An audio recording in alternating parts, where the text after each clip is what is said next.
So I missed last weekend's video. I've been helping my parents. They're building a house, so I was helping them with that. Whenever I miss a video on a weekend, I always try to put out 2 videos the next week. So this one here will be kind of a midweek one, and then I'll still have my weekend video as well. But in this one, I thought I'd do something kind of different. And, you know, I've been living off grid for 8 or 9 years now in both Alaska and Minnesota. So I got some kind of fun stories that, you know, bump around in my head from time to time, you know, memories that I'll share in this video. I got some interesting encounters with humans. I have some wildlife encounters, and then maybe just talk about a few things that I've kind of learned. And back in the day, I used to do book recommendations on this channel. I haven't done those in a long time, so at the end of this video, I'll share some books that I've learned a lot about living in the woods from, that are also good reads. So the first story I'll share is one that I think about often, and it was when I bought my first piece of property, my first piece of land. It was up in Alaska, way north of Fairbanks, and remote. I had to park my truck, I had to hike in. But this story is of the first time I ever went out to look at the land. You know, I saw it online, was interested in it. It seemed like something that I wanted, but I wanted to go out and get a feel for the area, of course, and kind of lay eyes on the land before I bought it. So on a weekend in the middle of winter, I head out there, I park my truck by the pipeline. There was a little spot where you could park, and headed into the woods. And it's kind of mountainous here, and yeah, it was maybe a 4 or 5 mile hike from the truck. And so I'm hiking, and it's beautiful out there. Mountains, and you know, there's kind of a couple valleys with rivers going through and creeks. And it was beautiful. And I started getting close to where the land is, and the land was supposedly staked back in like the 70s or the 80s. You know, they stake all 4 corners of the land so you know what your property lines are. But of course, this was the middle of winter up in the mountains. There was like 4 or 5 feet of snow. So I knew I wasn't going to be able to tell exactly where the land was, but I just wanted to get a feel for the area and kind of see what the trees looked like and kind of see what I was getting myself into. So I'm hiking. I'm loving it. It's beautiful up there, up in the mountains. There's not a sign of anybody around at all. Definitely felt like I found home. So right about when I get fairly close to where my land was, I came across these tracks, and they were sled dog tracks, but it was snowing at the time, so it was hard to tell how fresh they were. But you could tell that there had been, you know, a sled dog sled that went by there. You know, and dog mushing is huge in Alaska, so I'm like, oh, maybe somebody just mushes their dogs way out here or something. Didn't really think much of it, and so I kept hiking. And then all of a sudden, kind of like coming up over the hill is, I mean, at first I thought it was like a pack of wolves coming at me, but it was just a sled dog team. And mushing these sled dogs is this girl who's probably 12 years old, 11 or 12. So I'm out in the middle of the woods, you know, it's northern Alaska, nobody around, and then it's just me and this girl all of a sudden, this kid. And as surprised as I was to see her, she was way more surprised to see me, and she was looking at me like I was a ghost. And she starts getting closer to me, and I don't want to be like threatening or anything. So I step, you know, off the trail a ways, and I just kind of like wave and like, hi, how's it going? And she just goes, hi, like super confused about the whole thing. And yeah, she goes by me, and then as she's going by, she's kind of like watching me the whole time as she continues on. And then eventually disappears down the trail. And I'm kind of standing there like, that was weird. There's like nobody out here, and all of a sudden just this little kid driving a sled dog team, like what's up with that? Anyways, I had kind of figured out about where my land was. I loved it, kind of knew I was going to buy it, so I start hiking back. And then as I'm hiking back, I'm following the sled dog tracks, because it's kind of this main trail, and there was like these other tiny little spur trails that would branch off of it once in a while. And so as I'm going, I come across her tracks. She headed down one of these spur trails, and you know, it's middle of the woods, dead quiet, middle of winter, and I can now hear muffled voices kind of back down this spur trail. Like multiple voices, but I hear this man's voice kind of going, what? Like, what's going on? Oh, he's out on the trail? And I'm kind of thinking, uh-oh, nobody really knows where I'm at, by the way. You know, I kind of just on a whim decided to go out and check out this land. Like, didn't tell my family. Well, they were all back in Minnesota, but didn't tell any friends. I just kind of went and checked it out. So I'm kind of thinking to myself, like, you know, people go missing in Alaska all the time, and they just disappear. Nobody ever knows what happens to them. Like, that's kind of a common thing up there. So I'm thinking I'm going to be one of those stories where just disappeared and nobody ever sees me again, and because I don't know who these people are, and I'm just hoping that they're nice. So I'm like, okay, that's kind of scary. I just keep walking down the trail, and then all of a sudden I see a 3-dog sled team coming towards me, and on the sled is a man probably in his upper 30s, I'd say, and looked like a guy who was living in the middle of the bush. Had long hair, like in a ponytail, like full beard. Looked like a rough guy that lives in the woods. The team kind of comes darting up like pretty fast, and he just slams on the sled dog. Sleds have brakes. It's like a thing that you just stick into the snow.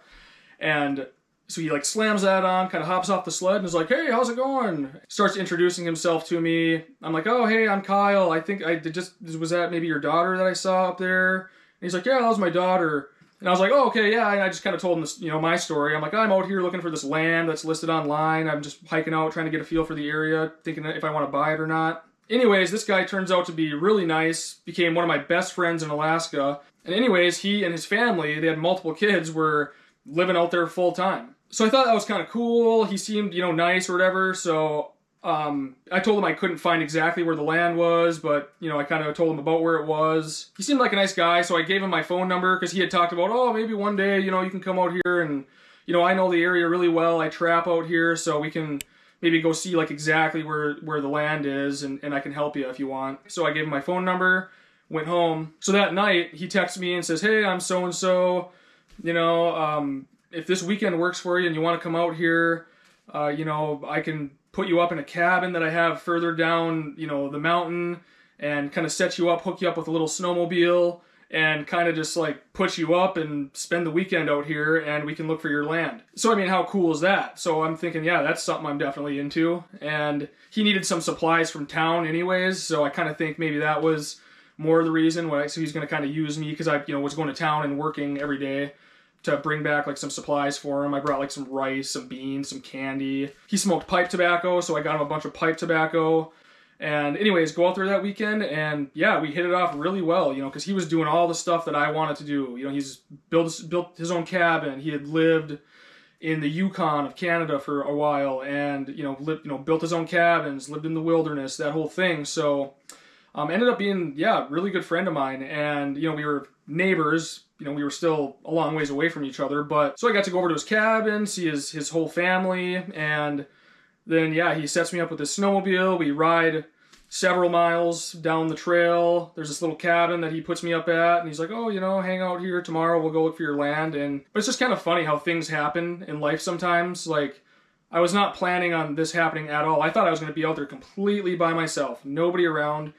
And then all of a sudden I run into this girl on a sled dog team in the middle of the Alaskan wilderness. Then some grizzly dude comes rolling up on me and, ends up becoming one of my best friends and somebody that I learned a ton about living in the woods from. Because I was new to this sort of lifestyle, and I realized that I was just way overthinking things like how to build my cabin, what am I going to do about this and that, and and I saw his setup, and he's like, yeah, we melt snow for water, for bathing, dishes, everything. There was a creek way down the mountain, but it was miles down there, so it's not very practical to like go all the way down there to get water every time. It's kind of a expedition on a crappy trail, and so there's snow all around you, there's water. Just the food that he had out there, because he was out there for prolonged periods of time, not going to town at all, and just kind of how to make a list for supplies in town and kind of get the things that you actually need, that are going to sustain you and keep you alive. Like what to bring out there. I learned a lot about that, because he had been doing it and raising kids on, out there. So this guy obviously knew what he was doing. So yeah, I kind of hit the jackpot with that whole situation. But it was just a bizarre thing. First time I ever go out to look for land and didn't really know what to expect. Thought I was going to be out there completely by myself, and ended up meeting, a really good friend out of the deal and meeting a really cool family and learning a ton from them. And yeah, it was a pretty cool experience. So I end up buying this land, and I'm getting ready to, I hadn't started building my cabin yet, but it's getting to be springtime, so the snow's melting, and Sierra came up from Minnesota to visit me. So of course I take her out there, and I just hadn't started building yet, but I wanted to show her the land, like, look at how cool this is, up on top of a mountain, the creek is way down there, you got awesome views of the mountains all around you. And at this point I had bought a little four-wheeler to get in and out of there, because I was still working full time and I needed the money. So I couldn't just go out there and like set up yet. I kind of had to keep making money while building my cabin. So the four-wheeler got me in and out of there much faster than hiking. So it was pretty much a necessity. So we ride my four-wheeler back in there and I show her the land. And by this time I knew exactly where the land was. And so we're walking the land and everything. And I come across these bear tracks, which of course there's bears all over in Alaska. And this is grizzly bear territory. You know, there's a lot of them out there. And I could see these bear tracks, pretty good sized ones, kind of in the moss. And I don't really think much of it. You know, of course there's bears around all the time, so it's like whatever. And we go hop back on my four-wheeler because I want to kind of take her up the mountain and show her the rest of the area. And there was this moose blind, like an old moose hunting blind, like a tree stand. And you could climb up in it. And it's on public land, and it had been like abandoned forever, but you could still get up in it. And up on this moose stand, you kind of got like even with the trees, and it was at the top of the mountain, so you could see like for miles in every direction. And it was a really cool spot, so I wanted to show her it. And it was maybe 50 yards off the main trail. So we parked the four-wheeler. I always had a shotgun with slugs with me for bear protection. I leave it on the four-wheeler because I'm like, oh, we're just going to go check out this thing real quick. You know, we'll be like right back. So we're hiking through the woods and we're getting pretty close to where this moose stand is. And all of a sudden we hear like sticks breaking and then like a woof, woof, like a bear. You know, they woof like that. And we both just stop and freeze and kind of look at each other. And the first thought that went through my head is, you idiot, you left your gun on the four-wheeler. Like, of course. Because, you know, you spend a ton of time out in the woods and you never see bears, you know. They're around, but, you know, they can smell you or hear you. They know you're coming long before that they're around. And they don't want anything to do with you 99 times out of 100. So, you know, they just take off and they're not really a problem. And I'm thinking, sure enough, the one time I actually run into a bear, I got nothing on me. No gun, no bear spray. I got, you know, Sierra, my girlfriend, out here trying to like show her how cool this place is. And we just ran into a bear and have zero idea what's going to happen next. Luckily, we could hear the bear take off running away from us and crashing down the mountain. But it was freaky. We just kind of like, what do? You know, you just kind of freeze. I have no way to protect myself, so you're just basically hoping that this thing doesn't charge you. So instantly I thought of the bear tracks that I had seen earlier, and it was just one bear. So I think we got extremely lucky. So there are black bears out there, and we never did see the bear, but it was 100% a bear. Because, you know, the trees are thick, and it was like through the woods a little bit, and we were really close to it, but we obviously spooked it, startled it, and luckily, instead of it charging at us, it just ran away. Either way, it was a lone bear, because I had seen those tracks earlier, so I knew it was just one. So we got extremely lucky. Like, had that been, you know, a mama bear with cubs, that thing would have mauled us, like, for sure. So then to add to the whole thing, like, you know, when it rains, it pours. We just hike back to the four-wheeler. We're like, okay, well, let's just get out of this spot, let it settle down a little bit before we return. And we hike back to the four-wheeler, get back to the four-wheeler, and my four-wheeler wouldn't start. So we were broke down, like, knowing that a bear is around and kind of feels threatened, a little bit on edge. Yeah, that was just another funny thing, like, run into a bear, don't have my gun on me, the one time I, like, don't, and get back to the four-wheeler, and that doesn't start. But anyways, I eventually was able to troubleshoot it and, like, follow some wires and get the four-wheeler going and getting out of there. But from that story, I learned a very valuable lesson about always having a firearm on you. And even when you think you don't need it, you should always have it on you. Because as the old saying goes, you'd rather have it and not need it than need it and not have it. And I was in a situation where I could have very well needed it and I didn't have it. So, and that was, again, the first thought that went through my head was, no, my gun's on the four-wheeler back there, and I have no way to defend myself. So luckily, we got out of that unscathed. So from that, you know, I had the shotgun with slugs, but I went and bought a 10mm pistol that I could just always have on me. You know, a pistol's not great for bear defense. Like, you know, a high-powered pistol will kill a bear, but you'd much rather have a shotgun with slugs or a high-powered rifle. A pistol is just convenient because you can have it on you, but given the choice, like, you want a more high-powered firearm. But I was like, okay, I'll get one, I'll get a side holster and just have that on me at least. So yeah, that was a lesson learned.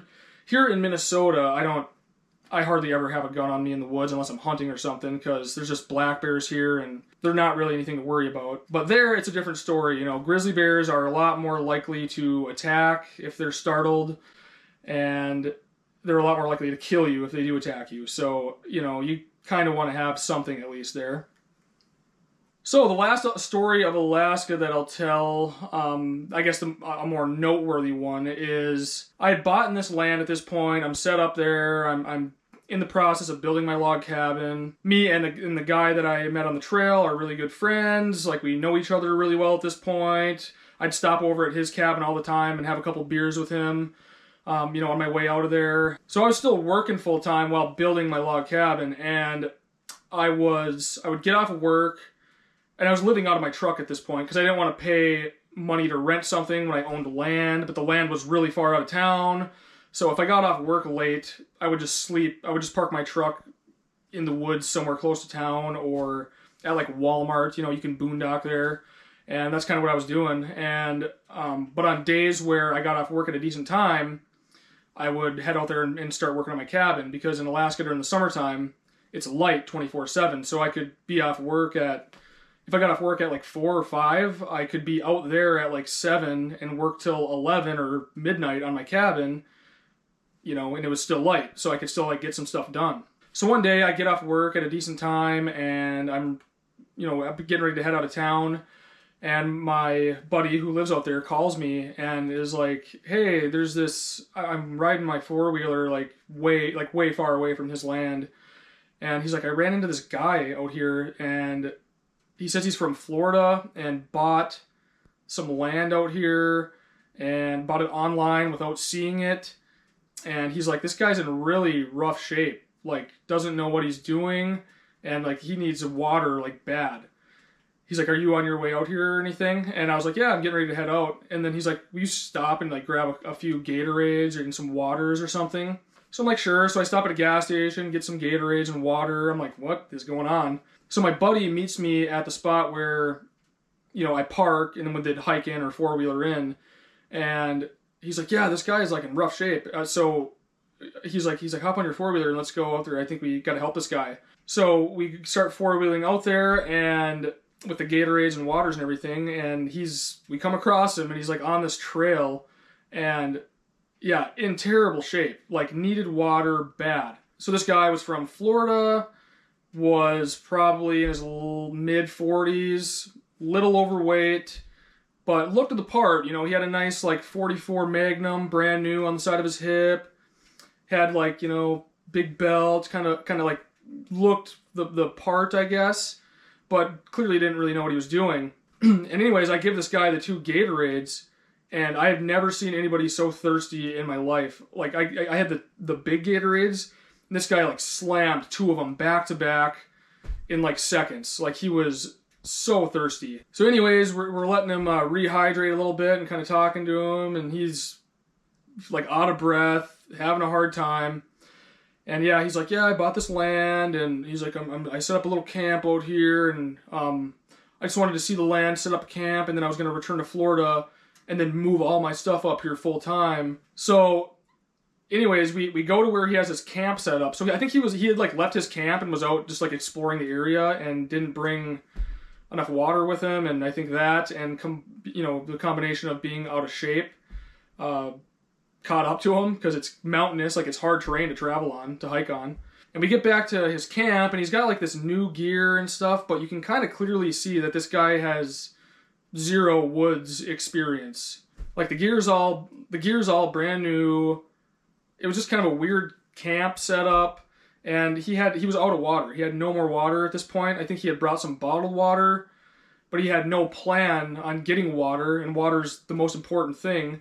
Had no filter, didn't have like a tarp set up where you could collect rainwater and funnel it down into a pail or a bucket, so you always have a bunch of water on hand. So again, this is like up in the mountains, so there's a creek or a river like down in the valley, but it's really hard terrain to like hike down there and then haul water back up the mountain. Like, good luck with that. So yeah, he just completely didn't have a plan for water, and had a messy camp too, like right in bear country, like had like empty soup cans, like just sitting around like everywhere. And yeah, it was just weird garbage and stuff. And then he had like some wood cut up for campfires, which you could tell he was trying to light, but it wasn't catching because the wood was all green. It wasn't dry, so it wasn't going to work, you know. But he was like trying to light it. And so it became very evident that this guy had no idea what he was doing, wanted to go live out in the woods, but had zero experience with it. And, you know, the thing with like going out in the woods like that, like it's really dangerous. If you've never camped and like gone way out in the backcountry and spent a few days, it's a totally different ball game than like watching YouTube videos or watching alone, you know, because everybody's got ideas. And you know, when you're sitting on a couch with a full belly in a climate controlled, you know, room watching Alone or something on TV, and you're sitting there like judging these people, like, why is he doing that? That's dumb. Why does he do that? It's a different story when you're actually in it. But this guy had the gear to live out there, but didn't know how to use it or what to do. And anyways, we hooked this guy up with a bunch of water. I think we ended up going back to my buddy's place, and he always had like 5-gallon food safe pails full of water from collecting rainwater, or with the 4-wheeler sometimes he'd go down to the creek. So we brought him a bucket and gave him a whole bucket of water so he had more. So we kind of hook him up, and we're like, all right, man, well, good luck. If you need help, you know, like, you know, his cabin's over here, mine's up that way, like, you know, if you ever get in trouble or anything. So anyways, the next day I go back to work, and my buddy texts me and is like, hey, yeah, that guy from Florida, I ran into him again at the parking area, and he's going to hitch a ride back to the Fairbanks airport and go back to Florida and not return. And he said that we can have all of his gear and that he like has no plan of returning. So this guy had like a tent, sleeping bag, axe, had all the stuff, you know, but yeah, didn't know how to use it. So he just forfeited his gear and was like, yeah, here you guys go, I've had enough. I think he made it about 1 or 2 nights out there and realized that it was not for him. And that's a pretty common theme too. That happens a lot with people that want to do the off-grid living, especially living in the bush remotely like that. It's you got to be all about it, you know, and you got to love it, and you got to want to do it, and you have to be stubborn, and you have to be really ambitious to live out there. And anyways, yeah, that guy went back to Florida, and we never heard from him again. And I think I just gave my buddy all of his gear because I kind of had everything, and he had kids and stuff, you know, so they could like use the gear. So that was an interesting run-in with a person. And the way that the shape that this guy was in, he still had a long ways to go to camp, which he didn't have water at anyways. I seriously think, like, to this day, I'm pretty sure this guy would have died. I'm not even kidding. Like, had my buddy not ran into him, had I not brought water and stuff to him, and then had we not got more water for him so he was kind of a little more set up, I think that guy would have died out there, or close to it, but pretty scary. So that's probably it for the Alaska tales, other than, you know, meeting just really interesting people that, you know, because I was wanting to live out in the woods and build my own cabin and all this, I tried to like surround myself with people like that. So anytime I met somebody that was kind of doing that sort of thing, I tried to become friends with them and learn from them. I've talked about this lady before, but I bought a 1984 Chevy Trailblazer for $500, and the lady I bought it from lived off-grid, kind of northeast of Fairbanks, and she lived in like a 12-foot by 12-foot plywood shack. And so, you know, we were talking, obviously, while we were finalizing the purchase of the truck, and she's like, oh, come on out and visit me. So I got to kind of go out there and visit her and see her situation there. And yeah, just a simple 12-foot by 12-foot OSB shack. She didn't like messing with the wood stove, so she heated it with a big buddy heater, propane heater. Pretty simple life. And she just lived off of Social Security. She was retired and was a very happy, healthy person. And just, yeah, she said she had raised a bunch of kids in her life, so just wanted peace and quiet. I think she was from Ohio or something. Another time I picked up a hitchhiker that I didn't really want to pick him up. He was at this, like, the last gas station heading, like, north out to my land.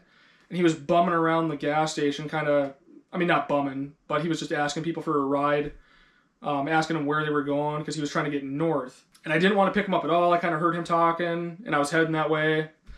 And I was like, I just don't really want to like pick this guy up or give him a ride. And then as I'm like finishing up filling my truck up with gas, he comes walking over, and I'm like, oh great.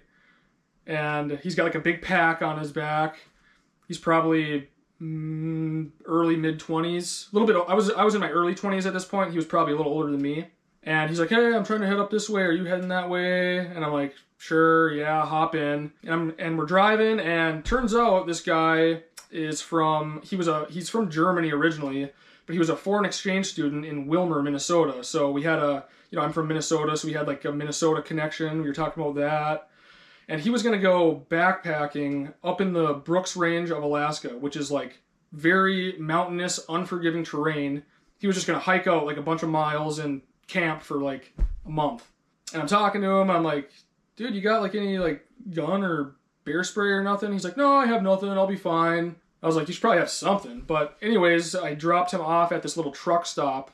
And that's really all this road going north is just semi-trucks that are going up to the oil fields in way northern Alaska and back. And it's just one road. But it's pretty common if you are like heading up that way, you just linger around this truck stop and a trucker will give you a ride up there. So that's what he was doing. And anyways, yeah, I think his name was Bjorn or something. I don't really remember, but yeah, we had a nice chat and hit it off real well. And I dropped him off at this little truck stop and said good luck to you, and that was it. Last I ever saw him. But every once in a while, that guy pops into my head, and I just wonder like how his trip went. I never heard about anybody going missing or whatever, but I had no idea really who this guy was. And yeah, it's just there's people up there in Alaska that are doing that kind of thing, so it's not that unusual. But yeah, I just wonder like what ever happened to that guy sometimes. So people like the bear stories or the wildlife stories, so I got another really good bear one. And this happened here in Minnesota, and I kind of made a video about it when it was going on. It's titled like Living Off Grid, Battling Bears or something like that. This was at our place that we just moved away from. And one night, kind of evening time, it's about to be dark. I'm going out to shut the chicken coop up. And I open the door, Skeeter comes flying out, whatever. And he's kind of just chilling, and then all of a sudden he starts going nuts, and he starts running like around the woodshed, and is barking like crazy. So I head over there, and I'm like, what is going on? And so as I'm coming around the woodshed to see what he's barking at, I come around the corner, and there's a huge black bear, like no joke, 10 yards away from me. And Skeeter's like pretty close to it, barking at it, and the bear is up on its hind legs with like its arms wrapped around a tree trunk, getting ready to kind of like climb the tree to get away from Skeeter. And I was not prepared for this situation at all. I thought he was maybe barking at, I don't know, a porcupine or something like that, or a skunk. But I come around the corner and I'm face to face with a big black bear that's pretty agitated. And I just reach forward and grab Skeeter by his neck and kind of drag him out of there.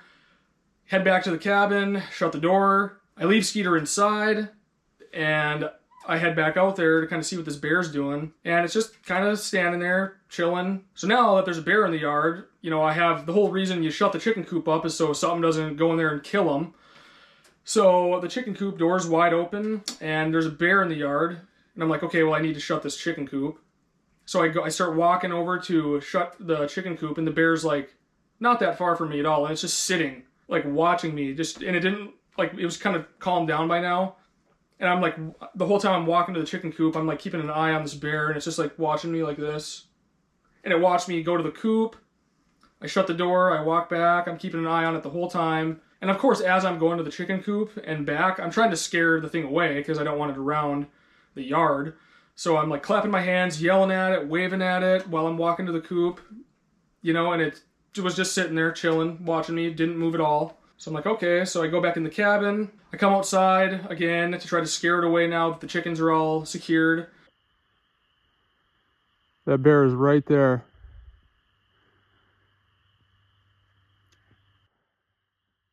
Hey, bear!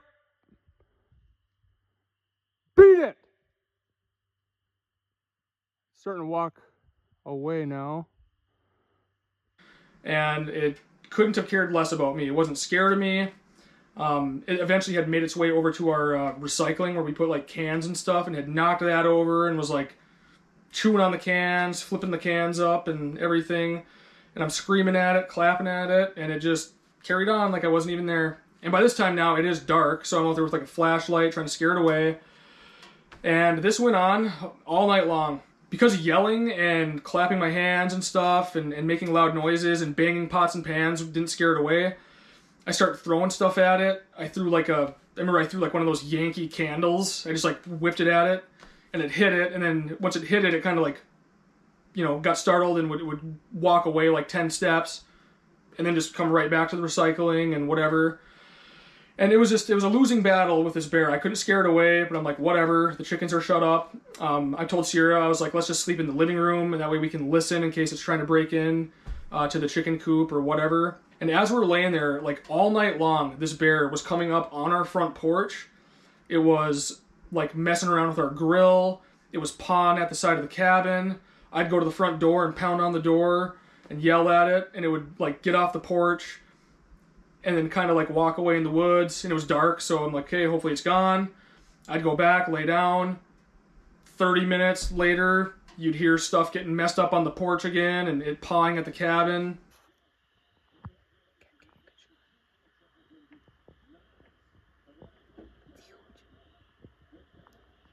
I'm gonna go sit in my car now, climb up it.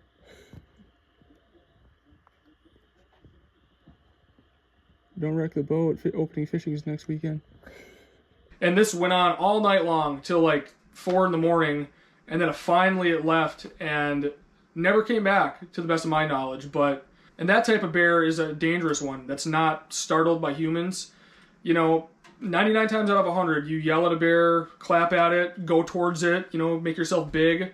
It's going to take off because it wants nothing to do with you. But this bear, didn't care less about me. So that was probably the most tense. I mean, I was safe, you're inside the cabin. It's not like a huge deal, but just there was nothing I could do to get this bear to leave, and I wasn't going to shoot it or anything because it wasn't really like threatening our lives or our chickens' lives. It was just being a pain in the butt and like wouldn't leave and was coming on our porch and wrecking stuff. And I thought for sure that bear would come back the next day, or we'd see it again at some point, and we never did. Never had another problem with it. But we had bears around that place all the time, but never one like that. And it was a fat bear. It wasn't like it was hungry or needed food, because a lot of times when a bear's like starving or has something wrong with it, it'll act that way just because it's desperate to get food. But no, this was like a really fat, healthy bear that was not missing any meals, but just stubborn. Other than that, those were kind of the more noteworthy encounters I've had with people, just kind of odd things with living this sort of lifestyle and, building my own cabins and living in them and living in the bush and living remote and living kind of rurally. Like here we don't live in the bush. This isn't like wilderness. We can drive in here. It's out of town. It's, out in the country, but, there's a lot of woods around, but it's not remote. I consider remote or like bush living something that you have to four-wheeler into or hike into. But yeah, a lot of good experiences. I've learned a lot of things the hard way, but that's kind of what you got to do. You just kind of dive into it and figure out what works. But I will say with the off-grid living thing, it's very normal and routine to us now, but it is something that you really have no idea what it's like until you do it. It's something that you can't just watch videos or watch shows and then think that you would go out and excel at it. Everybody reacts to it differently when you're actually in it. When you leave behind all the comforts of civilization, and when you have to actually work for your heat, your water, all your basic living things that most people don't even think about, day to day. If you're on grid or live in town, you have to put in a considerable amount of work to achieve those things. And you got to do it when you're sick, when you're tired, when you're not feeling good, when the weather's crappy, when it's 40 below, dirty sometimes, a lot of dirty jobs. But yeah, it's a fun thing to kind of fantasize what it would be like. And I heard a guy one time say that the grass is always greener no matter what you're doing. You might see somebody living off-grid in a cabin in the woods, and it's like, oh, that guy's got it made. He's living the dream. But, the grass is always greener whenever it's something different than what you're doing, So you don't really know if you're going to like it or not until you do it. But that guy said kind of the best thing about living in the bush or living off grid is the thought of it. That's kind of like the most fun part of it, is just the fantasy, you know? Like oh yeah, cabin in the middle of the woods and all these beautiful gardens and animal and all that. You kind of just start painting this fairy tale in your head, kind of. Which you can achieve those things, absolutely, but you don't really think about, you know, the hardships or the times where it's not so fun. But overall, I still love it, and over time, I've just made life more comfortable. You know, right now we have, you know, TV, we have Starlink internet, so we can, you know, watch movies, we can go on the internet. You know, I got a generator, solar. You know, I got a pretty nice little cabin now. But yeah, when I first dove in and started off, I didn't have any of that. I had nothing. The only piece of equipment I had was a chainsaw. I didn't have a generator, no solar, none of that stuff. I would just charge my phone off my truck.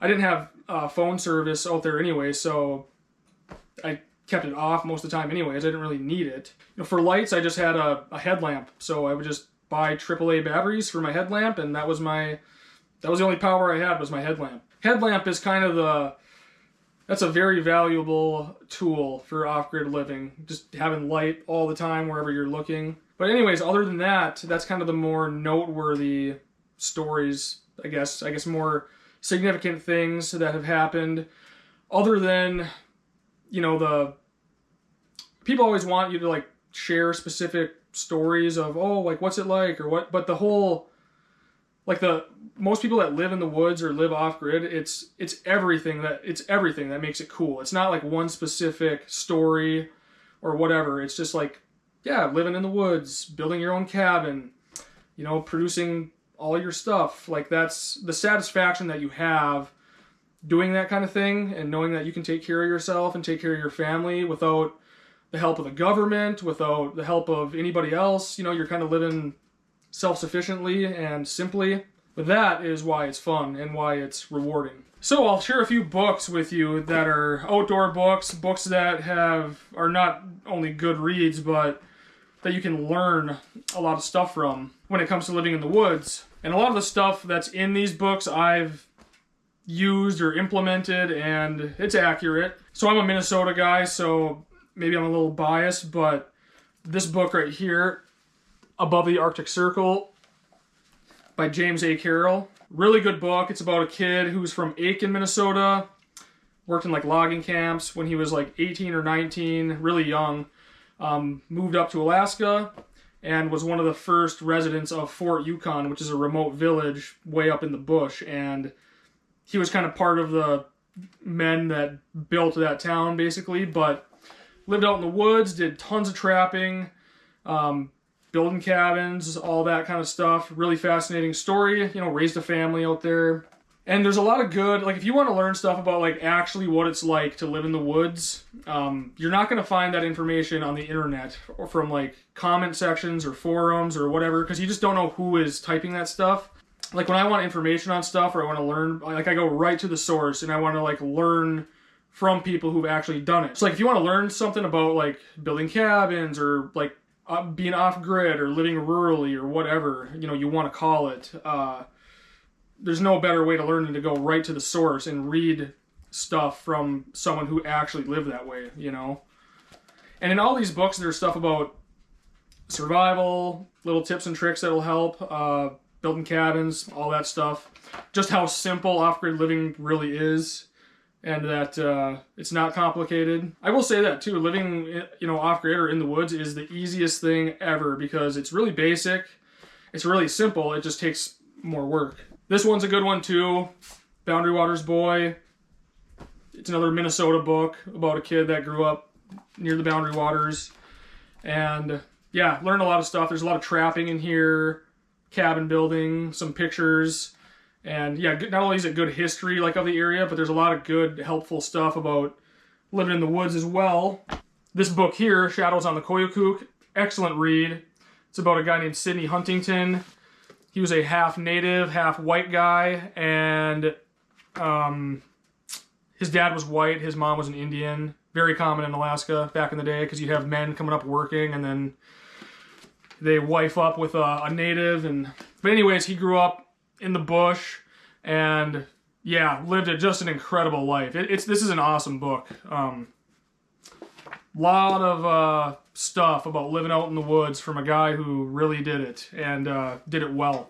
This one here is good. I was just emailing with somebody, telling them about this book not that long ago. Samo White Alaskan, Tales of a Legendary Wildlife Agent and Bush Pilot.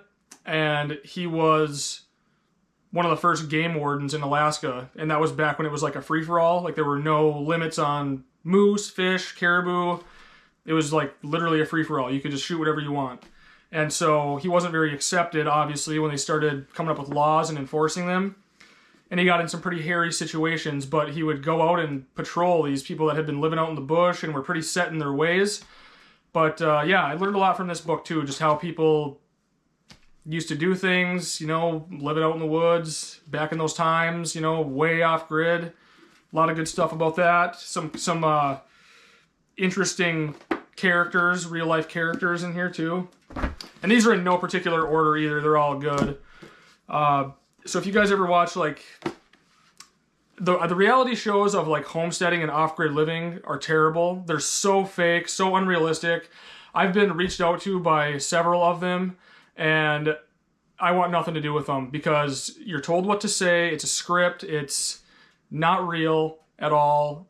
And you basically sign a contract. You basically sell your soul and you're at the mercy of this production company that films what they want. They make you do it how they want you to do it. So it's not real, you know, it's fake TV. It might be fun to watch, but, and yeah, no way am I doing those no matter how much money I would get from that. But a couple shows that were good were Mountain Men is kind of they add a lot of drama to it that's unnecessary, but it makes it, I guess, fun TV. But there was a guy on Mountain Men called Marty Mariotto and has lived an incredible life, traps in Alaska, lifelong trapper, you know, way out in the bush, and I learned a ton from this book. A lot of this book is trapping, but there's a lot of good stuff about, a lot of good tales about being out in the woods and overcoming like serious survival situations. And in particular, he has a chapter in here called How to Build a Cabin or something like that. And you know, he's a trapper, so as a trapper in Alaska, it's so big, so wide open that if you run a trap line there, it's like tens of, you know, it's like 50, 100 mile long trap lines. Like they're serious. So you have kind of your main cabin that's like your base camp where like the majority of your stuff is. But then along the way, you have trapper cabins, you know, set up every 10 miles or so. You know, so when you're running your trap line and you're getting way out there, you know, you don't have time to go all the way back home. And then, so you just build multiple cabins along the way, like little survival cabins. And he has, a chapter in here on how he builds them and builds them fast and with very minimal tools. And they're legit. They work well, keep you warm in the coldest temps, solid. But anyways, I'm going to be making a video soon of how, using his method of how he builds them. Log cabins, of course. But yeah, really good tales of living out in the woods and cool experiences and stuff like that. Probably the best, like, outdoor reality show ever, I think, is The Last Alaskans. And they follow trappers in Alaska, people that live way out in the bush for part of the year. You know, you go out, you know, you live in town during the summers and make money and stuff. And then when trapping season comes around or fall, like moose hunting season, then you head out there and stay through trapping season and then go back. And that's the thing with a lot of the shows, you know, they kind of give a false reality. They kind of make it seem like they're living out there full time, 24/7, never go to town, ever. Nobody does that. But this book is called Trapline Chatter, and it's about Bob Hart, who was on that show. He died of cancer during the show, but incredible guy who lived an incredible life out in the bush of Alaska trapping. And yeah, there's just a lot of really cool, fun stories of his life out there with his family. I would highly recommend that one. And then Carry On is a good one too. This is about Stan Zaray, who was on a show called Yukon Men. And Stan's an incredible guy. I've watched a lot of, he has a YouTube channel called Stan Zaray, and he's in his 70s now. and maybe upper 70s, mid 70s, still in great shape. You know, living a very active lifestyle. That's kind of the nice thing about living in the woods and living, you know, like on a farm or homesteading, is it keeps you young. You have to move and work hard, which is good for you. So there's videos on there of him, you know, trapping out in the bush or living in the little village of Tanana, or yeah, there's just a lot of cool like fishing videos. You know, they do like a fish camp every year on the Yukon River where they catch fish to put up for their dog teams, and all that's on his YouTube channel. So I'd recommend this one as well. Pretty cool story. He was from Boston originally and then lived out in moved up to Alaska, made his way up there and been living there ever since in a tiny village and out in the bush and stuff. So those are all good ones. You know, I used to do, book recommendations and talk about like books I was reading, and it was kind of popular back when I was doing it. That was probably 5 or 6 years ago. But yeah, those are some good books if you like the outdoors. In no particular order, they're just some of my favorites. Well, all right. I wanted to make a midweek video since I missed the last one because, I've been helping my parents. They're chugging along on their place. It's starting to get pretty fun now, where they got like cabinets in there and appliances, and it's wired and starting to paint. So they're getting really close to moving in. So it's been pretty fun going over there and helping them. Yeah, I hope you enjoyed this video. A little bit different, obviously, than what I normally do, but I wanted to share a few stories of things that have happened and experiences I've had, living in the woods in Alaska and back here in Minnesota. I've been chugging along on the loft, so I might give an update in that one in the next video, which will be this weekend. So stay tuned for that. Hope you enjoyed the video. Thanks for watching, and I'll see you soon.